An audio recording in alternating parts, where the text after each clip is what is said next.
All right, what's up, guys? Another episode of the Growth by Sean podcast. So I'm here with Rocky DeAndrade today. Rocky, how you doing? I'm doing good, Sean. Thanks for having me on, man. Good. No, appreciate it. So all I really know about you is like basketball star or whatever you want to call it. Coach. I don't know how to introduce you like that. So I'll just let you get right to it. You can just give like a quick little synopsis either about you or what you do or wherever you want to take it, and we'll go from there. Yeah, yeah. Most people would probably know me for having to do something with basketball. I would say like my entire life has revolved around basketball, so it makes sense that that's what you heard. I played all the way through college. I played at Bridgewater State, and then after that, I got a job in a basketball technology startup. Okay. So imagine this: I graduated school. I'm looking for a job. I'm getting all these like sales jobs, like these interviews, and I'm just like, dude, I don't want to do this. And then at the end of the summer, like the last week, I finally get a hit. Well, actually, this was the first week of September, and I was like, I'm going back to my college to go see my coach, and then there just happened to be my future boss at the time, Mhm. who he was there doing a demo with the product for the camp that my coach was running. And so I just happened to be there on that day, met him, and then, quick conversation later. Next thing you know, we're setting up a meeting, and I have a job a week later in a basketball technology startup. So Okay. it was like the perfect job for me. And then from there, I've been building the startup. We build a shot tracker that connects Yep. to a training app. So it's pretty cool. I've been doing that for the past five. This is year five now. And then I also started training because I was in the gym so much, like testing the product. It Mhm. just allowed me to, train kids every now and then. So I actually started with my former high school teammate who was, trying out for teams to go play in Europe, or he was trying out for teams to play for the G League. And then he needed somebody to train him. So I was like, all right, I'll do it. Yeah. So I helped him out. And then next thing you know, I started training like a 10-year-old, and then they talked to their friends. And I just from there started building a client base. And then, you start building a team, you get more people involved. And now all of a sudden it's an up and running business for the past 3 years now. And it's booming. So things have been good there as well. So I do the basketball technology startup. I'm also doing the training business, and that between those two, I mean, I've been really busy. So yeah, that's where I'm at right now. Yeah. That's what occupies my time. I learn a lot.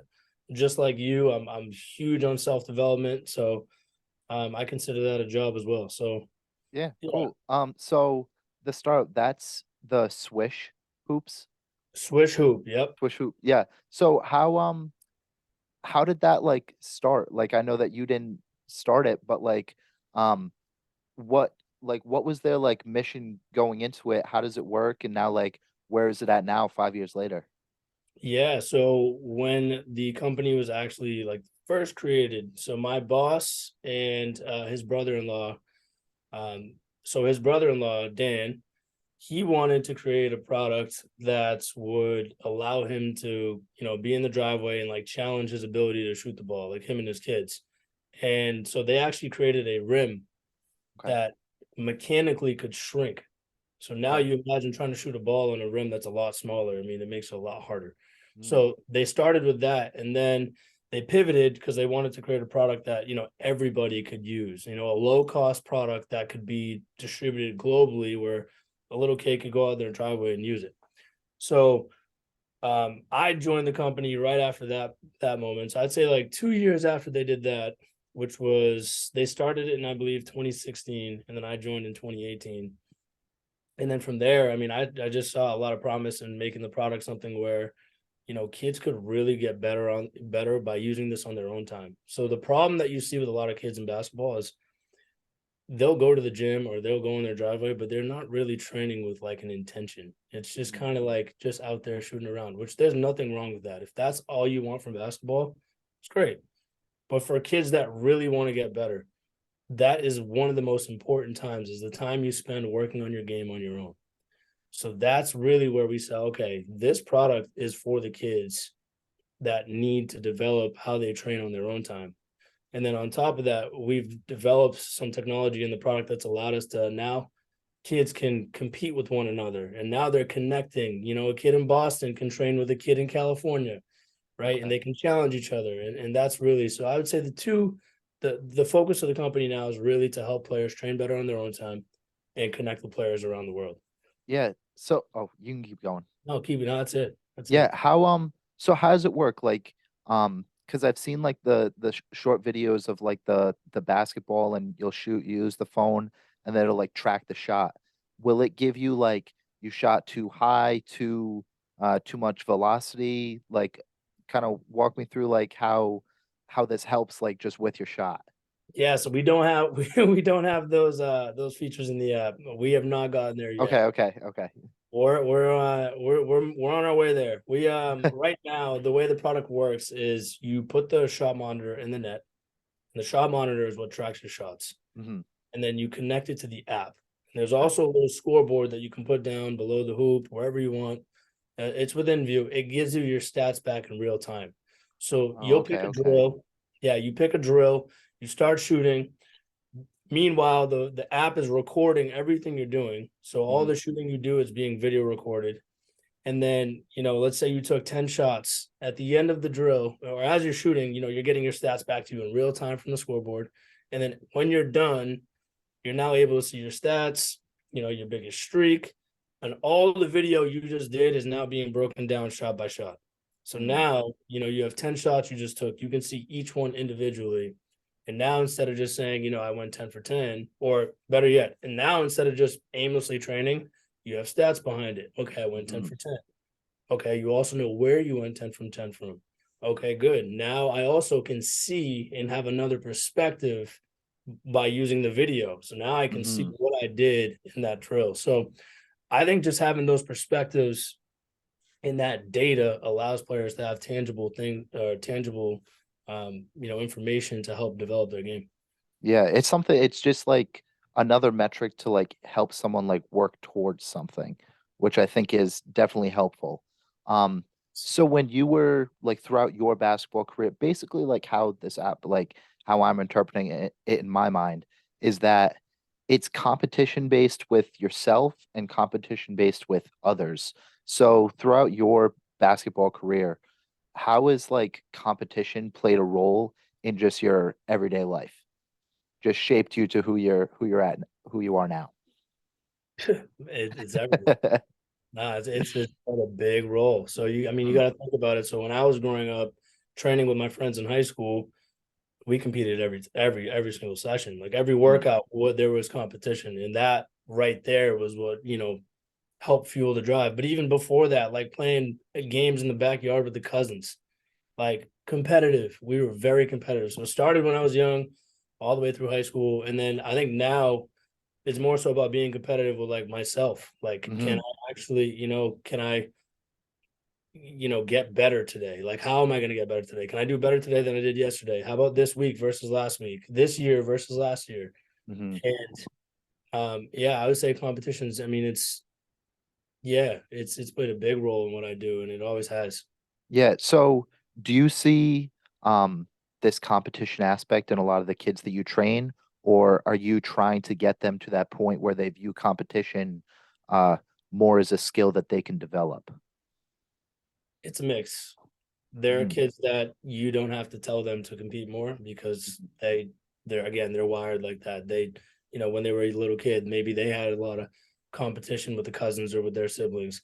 So there are kids that you don't need to tell them, but mhm. there are also kids that that they don't have that. So yeah, you do kind of have to find a way to influence that in the kids. And um yeah, I would say it's a mix, and I wouldn't even know how to put a percentage to it because Mhm. we train a lot of kids. It's hard to say half the kids have it, half the kids don't. I don't know, but it's definitely something where kids have it. Some kids you just got to influence it.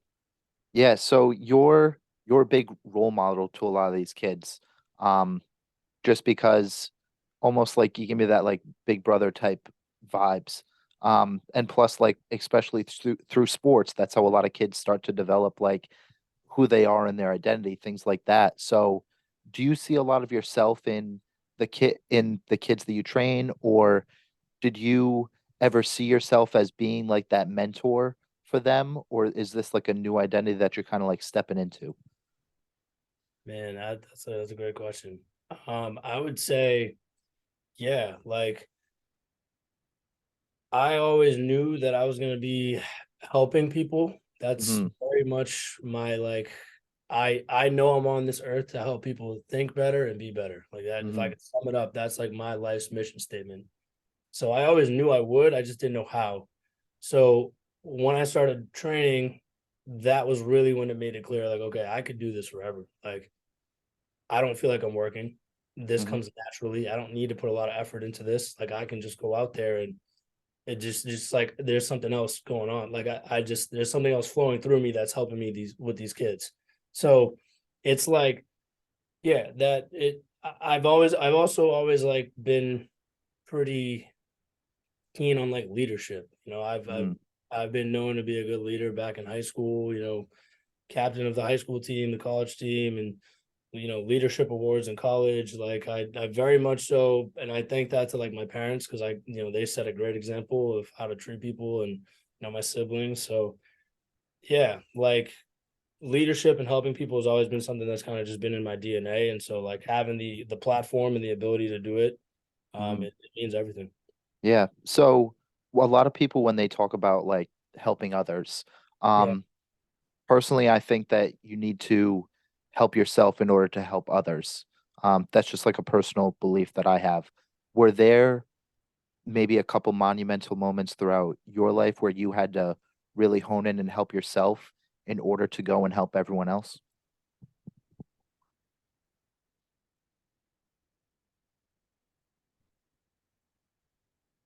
Yeah. I would say I mean, you only share what you want to share. Like no, that's no, I don't like, even like. yeah. Yeah, I'm trying to think of an example.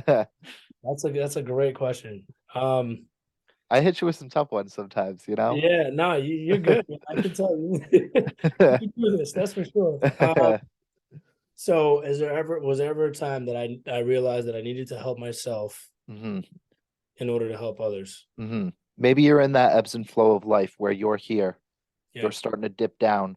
You see that this is the problem and you need to work your way back up.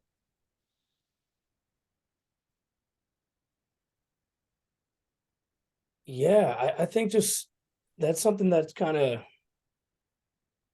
so I listen to like success coach, like just successful entrepreneurs, life Hmm. coaches.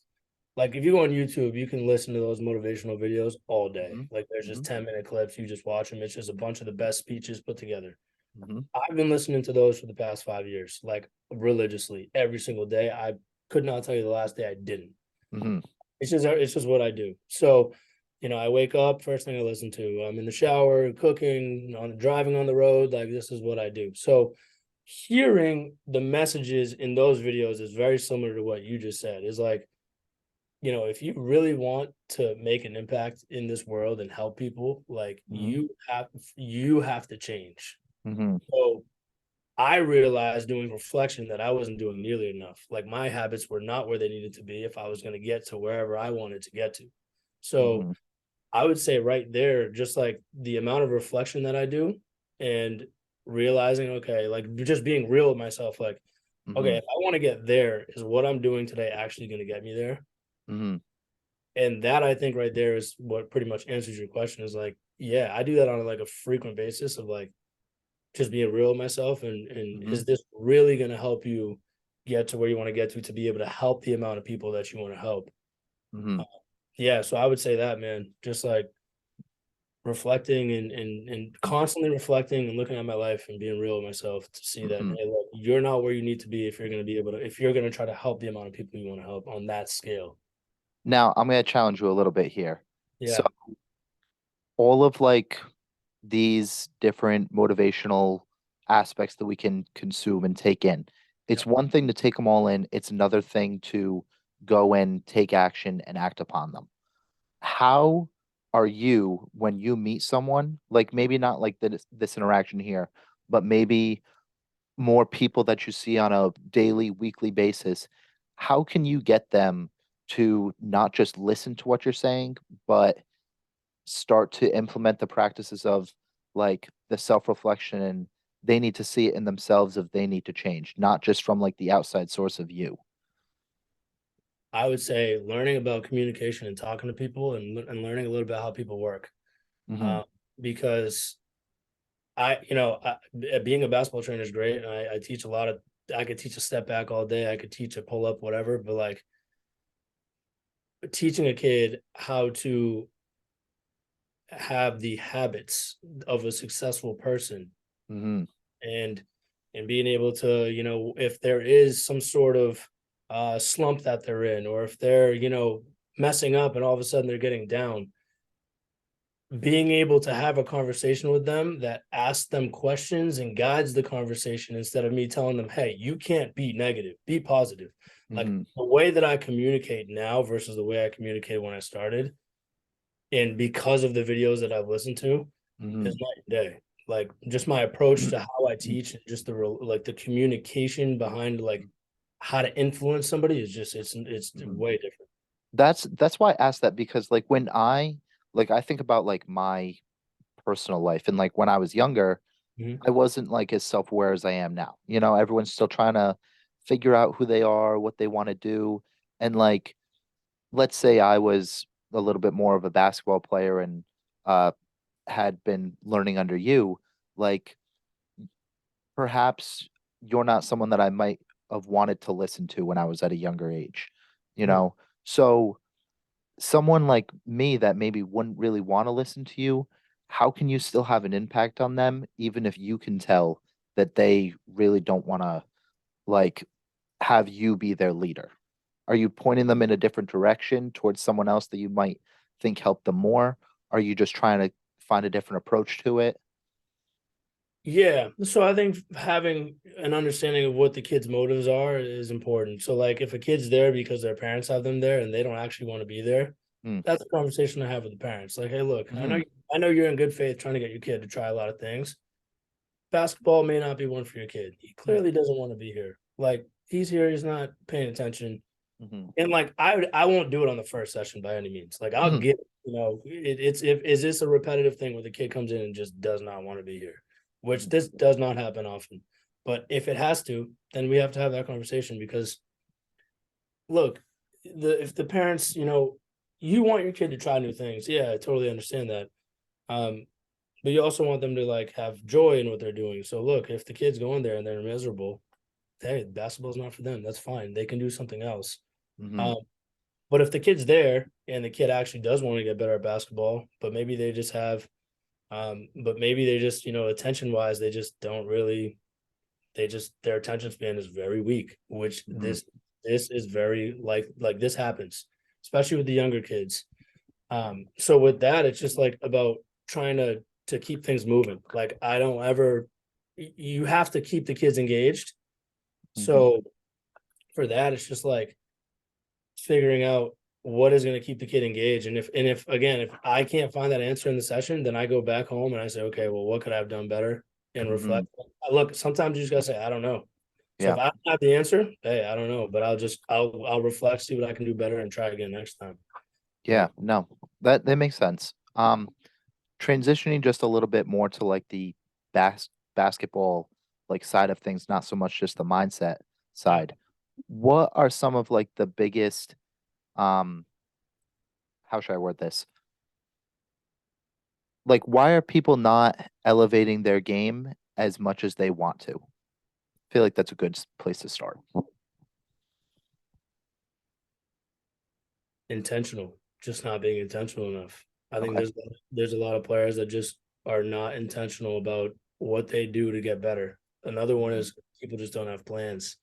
Hmm. Like there's no vision of where they want to get to. Having a vision, and I know I'm sure you very much know this being in Hmm. this space, but having a vision is what's going to guide your decisions and your habits. That's going to get you to wherever you want to get to. So without intention and doing things on purpose, like, okay, I'm gonna, go to the gym 4 days a week and I'm gonna get up 200 shots, and you just have some sort of a plan. Without that, I mean, your progress is like it's scattered all over the place. You don't really have any sort of linear Like there's no momentum being built.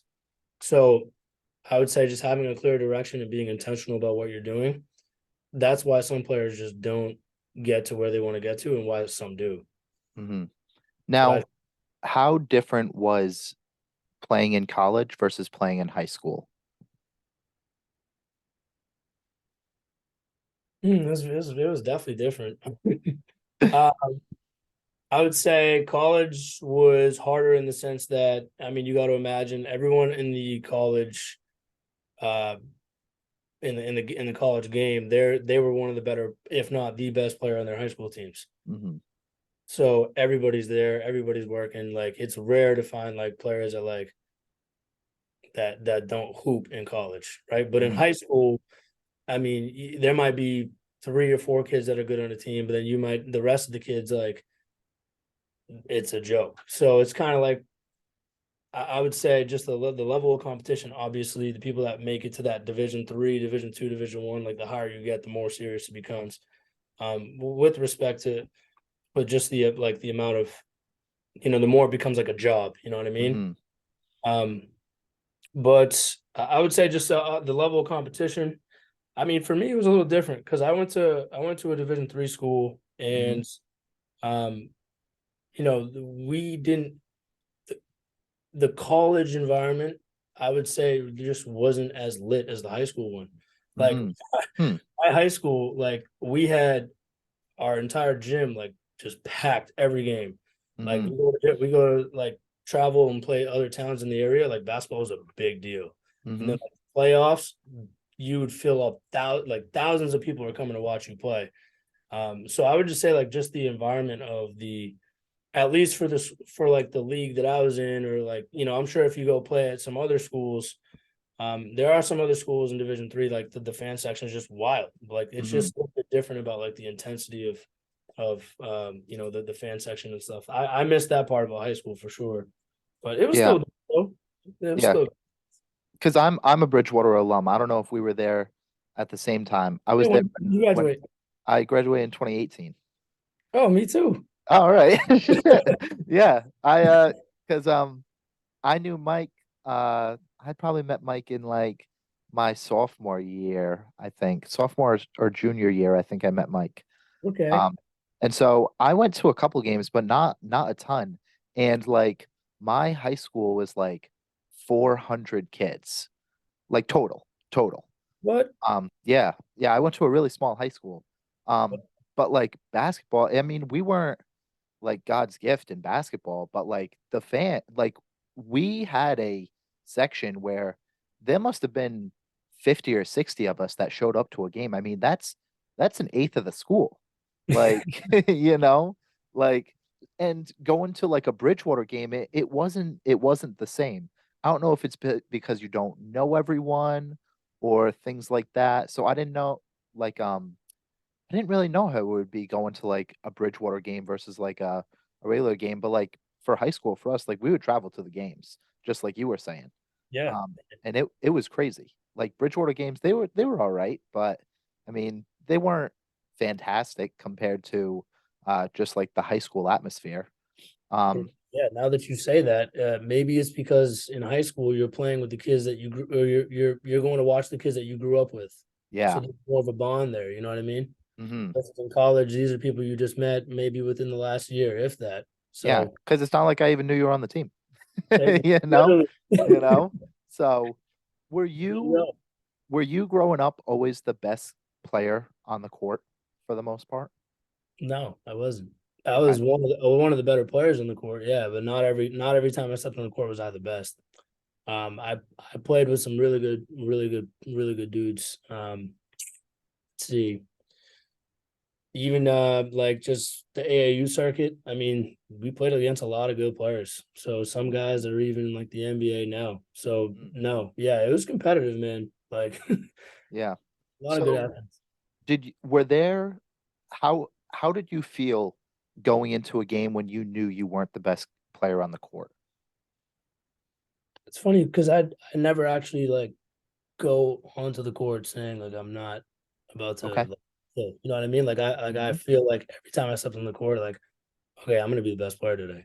Hmm. Uh, But I think I do know what you're saying. Like if I step on the court and I'm going up against a kid who like maybe he's like an All-American or something, you know Yeah. that okay.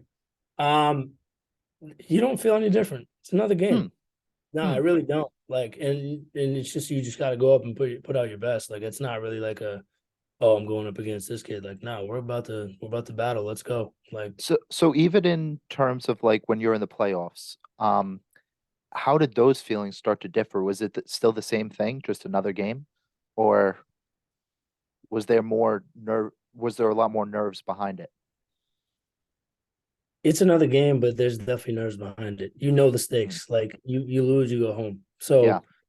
So yeah, and you know it's different. Like you Hmm. know how much more it means to have to win this game. Hmm. Um, so yeah, I would say there's definitely a different aura, a different energy about those type of games where you know it's like win or go home. But as far as like what the objective is, like every single time you get on the court, obviously the goal is to win and you're gonna work your ass off to do it. So um yeah, that's So how it is. what were some of the ways that you would calm yourself down before like a big game, knowing that there was more on the line? Just sticking to the routine. Hmm. I was very, and I still am, but I was very set on the routine and just Hmm. making sure that I was prepared.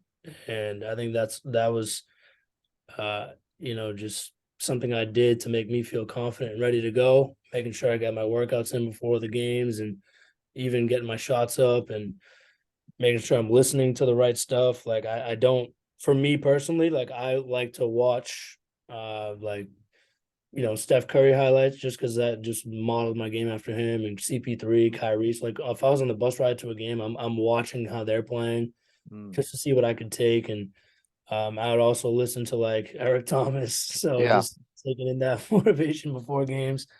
Um, so yeah, I was very aware of what I was listening to and just making sure that I was stuck on my routines to be as confident and ready to go.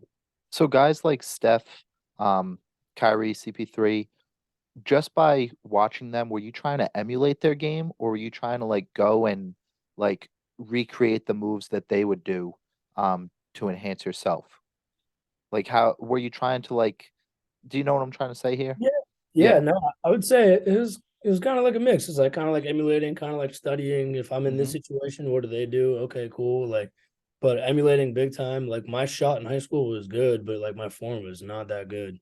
Mm. And I emulated Steph. I tried to take as much as I could from him, and my shot changed dramatically in college. And if I wasn't watching film and kind of just seeing how I could adjust what I was doing, then I probably never would have gotten that much better at shooting. So there's definitely a mix of emulating and also a bit of like studying and just knowing if I'm in the situations that I'm seeing them in, what are my options? What are my decisions? Hmm. So when you're watching film, are Mhm. you mainly focused on you, the team, or your defenders? Yeah, it depends. Okay. So for when I was preparing to play, you're looking at, if the other team, you're seeing how they defend Hmm. the other team's best player? How do they defend their other team's point guard? How do they defend every other person? Because that's going to affect, how our team plays. So I think just watching them on both sides of the ball, how are we going to guard them? What are their tendencies? Tendencies is a big one. Like Hmm. if you know the kid that you're going up against loves to go left or right. Okay, well now you know how to prepare for that and just understanding what they're likely to do before it happens. Then you see it in the game. You're ready to go. You've seen it before. Hmm. You can kind of like push them towards their weaknesses. And so yeah, I think there's like a holistic like game plan type of watching film. And then I Hmm. think there's also a watching film on yourself and saying, okay, what could I have done better or differently in this situation? Maybe when reflecting, looking at games that you played. Um, yeah, so there's like a team way to watch film, an individual way, and yeah, I would say that's how I'd answer that one. So what are some of your tendencies, and how have you um watch yourself in order to make sure that those tendencies aren't realized by other players that may be watching you?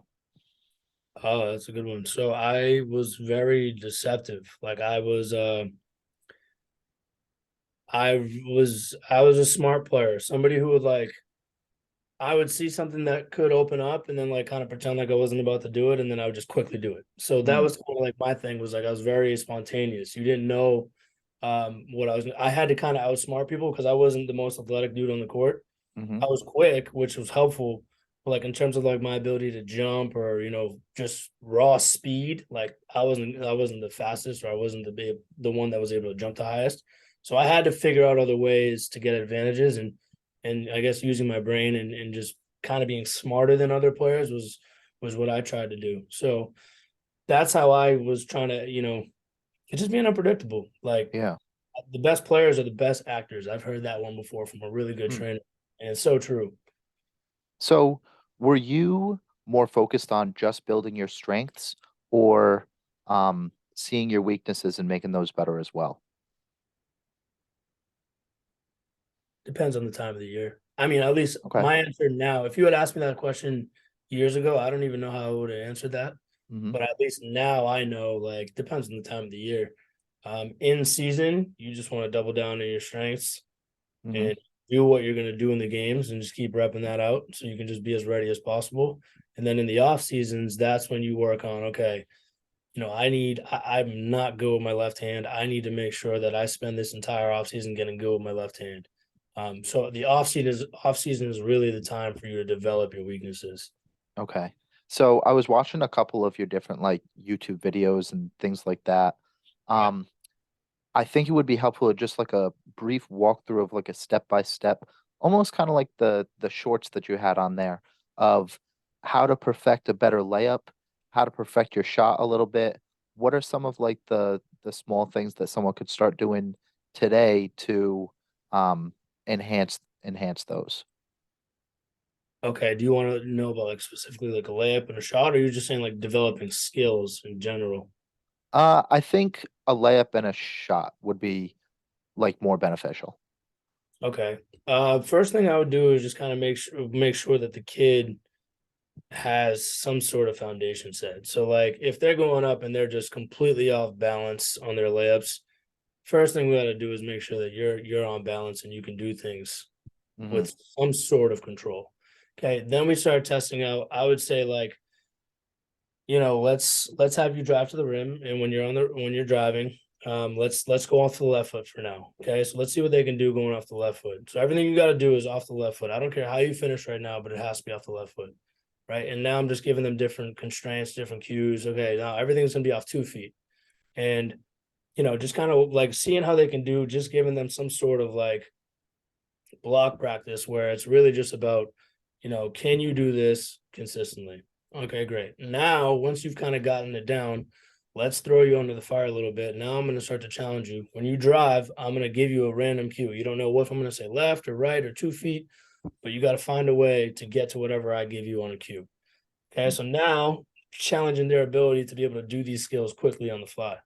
Okay. And then once they're able to kind of do that, I want to throw them in the fire. Now let's play some defense.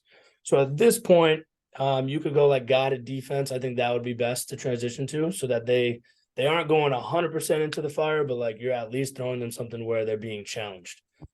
So finding that perfect level of challenge is important. So if I put them up against somebody else and they're going one on one and they're not even close to getting a layup off, then it's too much of a challenge. They're really not going to get that much better. But if hmm I could put them against a guided defender who's going to challenge them, but they'll still allow them to get their layups off, okay, good. Now we're reaching a good point where they can develop their skills. And then once they've, kind of getting better at that, then we go full one on one. And this is where they're really trying to develop their layup that they've been practicing in all these different phases. So if you had someone that started from scratch at zero, how many, let's say, layups do you think it would take in order for them to perfect it? I don't have an answer for that. I didn't know if you were, I mean, like first thing that came to my mind was maybe like 10,000, something like that, 10,000. I you don't think know? we need 10,000. A lot, but I don't think 10,000. And I think it's actually fewer than you think, because again, it's just about finding that sweet spot. Like, where is the kid being challenged enough, but at the same time, like able to get in a lot of good reps. You want them to get small wins to keep them motivated and keep them excited to keep them going. Mhm. So it's about finding that sweet spot of like, giving them small wins, but also challenging them enough. And I think it actually happens sooner than we think. Mhm. Um, just like if somebody's starting from scratch, like their growth could be pretty fast. Mhm. Yeah, believe it or not. So are you going through the same type of like progressions between a layup and a shot in order to get better? Like from let's go from not like 1 foot versus 2 feet, but let's do shots without jumping, jumping, and then with a defender, things like that. Yeah, yep. It's very similar, just the details are different. Huh. So Okay. yeah, so you start them out really simple. Like I start with being able to finish high. So like you be getting under the ball and pushing up and extending all the way up so they Mm-hmm. can understand how to get under the ball, Mm-hmm. finish high, getting arc, because you ultimately want to be able to shoot the ball high and shoot it straight. Okay. So from there, okay, now I want to be able to generate, okay, how do you transfer the energy in your shot? So we just go down and up. Okay, down and up. We're getting under the ball, pushing up, getting under the ball, pushing up. Okay, then we add a layer to that where now we might, work on adding a little bit more energy to the shot. So now we're replacing our feet. So replacing your feet just means you're doing like it's like a hop, but you're not going up, you're kind of just going down. Okay. So right now we're just putting energy down in the ground and then doing the same thing we just did where we went down and up. Okay. And then now I'm going to have them do like a forward hop. So now they're putting energy forward, same thing, landing on balance, getting under the ball, pushing up. And then, from there, you can start to experiment. I do like lateral hops again, just to see how that kid can get to that base on balance. That's a big thing. Like if you got a kid who their base is off and they're not really on balance, I mean, it's tough to work on anything else. So we start there, just making sure the foundation's right. And then, I mean, every kid is different. So you got to look at what a kid needs. So just like the phases, it's similar, but if there's kids that like, their hand placement's terrible, then like the phases are different for that. Like, okay, we need to make sure that you can get your hand under the ball. So we would do like some single hand form shooting. Maybe a kid has an issue where they have a terrible hitch. Okay, well then but their hand placement's pretty good. Okay, well then it looks different. So every shooter is a little bit different. You kind of got to see what they specifically need, and then you'll develop your phases from there. Now I'm sure you have like developed like your eye in terms of like what you see when someone shoots, but where do you go when everything mechanically looks wrong, but the shots keep going in? Does it matter? Yeah.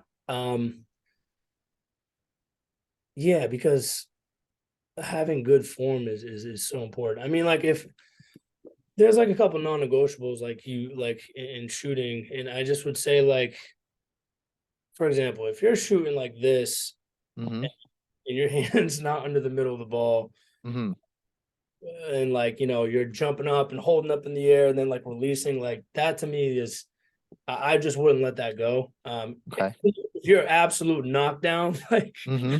it's a tough question, but I would say like there's a couple things I definitely want to make sure that you're able to do so that you can be more consistent, because when you do go through your slumps and you're mechanically all shooting like this, then it's Hmm. like how do you get your way out of that? So just to be as efficient as possible, that's why I would work on getting that kid to have better form, just to make things easier. Because I think a lot of times, players that are mechanically like off, but they can make shots. Like for them, you just want to trim the fat and make things just more efficient. Mm-hmm. Because we had a kid similar in high school who had that kind of like sideways shot, but like from 3 point land, I mean, he was I wouldn't say automatic, but I mean, he shot a pretty good percentage in high school.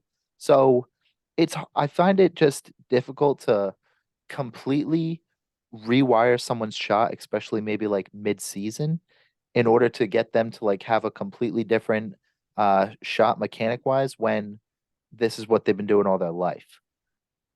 If someone's really like bind like I guess I'll say bonded, like if they're really like, hey, this is my shot and I'm not changing it, is this something that just becomes out of your control? Is this something where You might go and sit him. So that's never happened, so I couldn't even tell you. But Okay. I think people go to us because they want to change, Mm. do something better. So it's rare that you would be like, okay, you came to me, told Okay, you to make okay. some change, and now you don't want to. I've never seen that, but when I do, I'll hit you up. All right, yeah. I think one of the last questions that I think would be just fun but also helpful. How can someone what are some of the drills that someone needs to take in order to dunk? I don't know. I never dunked before, so I Okay. wrong person to ask. That is not a question for me. Okay. Because I know I've seen like Mike and Mike wasn't always the best dunker, but he always could. And then I've seen like things that he's done with the new human app. And I actually talked to Aaron the other week. I don't know if you know Coach Aaron. Aaron, Um, Aaron and the Bali? yeah. Yeah, yeah. Yeah, I I bet. talked to him the other week. And I know he does a lot of the basketball skills side with new human. Mhm. And Mike's dunk is like crazy now. Um, I Yeah. mean, I don't know if he's always like been like that, but I know that he does a lot of like the different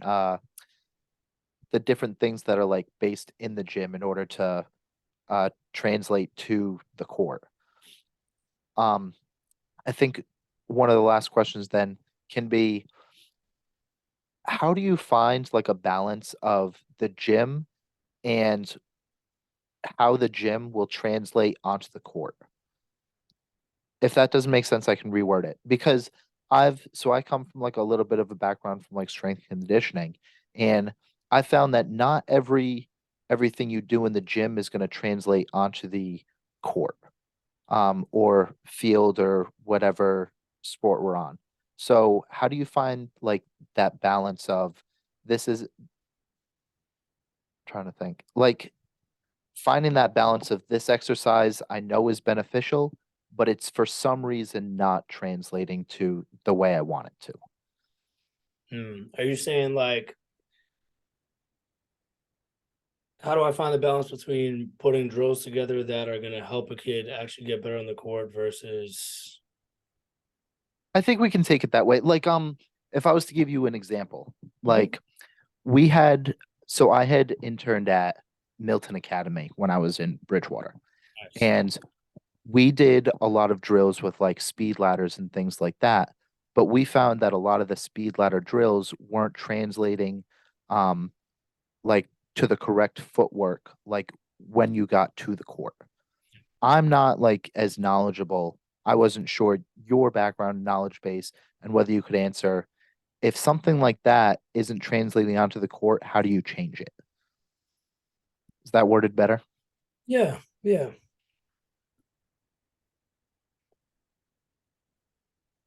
I just want to think about it because I don't like just talking to talk. So I would say Hmm. if something's not translating to the court, I mean that's where as a trainer I go into reflection mode and saying, okay, this clearly isn't working. Hmm. What can we do differently? Okay.